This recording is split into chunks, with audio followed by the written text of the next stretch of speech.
मेरे प्रिय मित्रों, मैं आचार्य मयंक शुक्ला।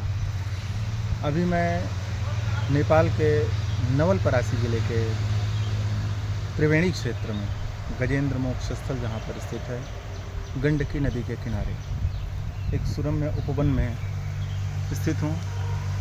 और आज हमारे एक प्रिय मित्र सत्यम पांडे जी का एक प्रश्न रहा कि अनुष्ठान के अंग कौन से हैं और किससे हम अनुष्ठान की सिद्धि माने, कैसे माना जाए कि अनुष्ठान हमारा सिद्ध हो गया, किन किन क्रियाओं के पूर्ण होने के बाद।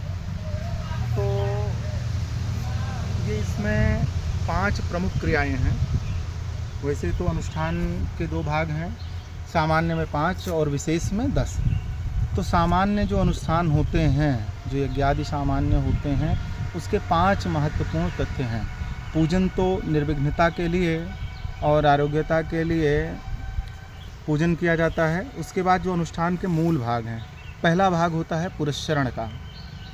किसी भी मंत्र की एक निश्चित संख्या होती है उस कार्य के लिए, उस मंत्र की निश्चित संख्या में जप करना या उस पाठ का निश्चित संख्या में पाठ करना ही पुरस्चरण कहलाता है। पुरस्चरण के बाद जो दूसरी चीज़ें आती हैं, दूसरे स्टेप में क्या जाता है, उस पुरस्चरण की संख्या का 10वां भाग हवन करना है।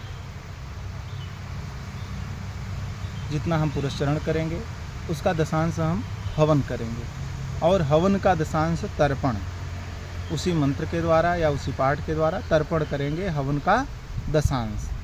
और हवन का दशांश तर्पण हो जाने के बाद उसका दशांश, तर्पण का दशांश मार्जन करेंगे, और फिर मार्जन का दशांश ब्राह्मण भोजन। और इस प्रकार इन 5 अंगों को पूर्ण करने पर ही अनुष्ठान की सिद्धि होती है। अगर इनमें से कोई भी एक अंग अधूरा रहता है तो आपका किया गया यज्ञ, आपका किया गया अनुष्ठान वह निष्फल है, निष्प्रभावी है।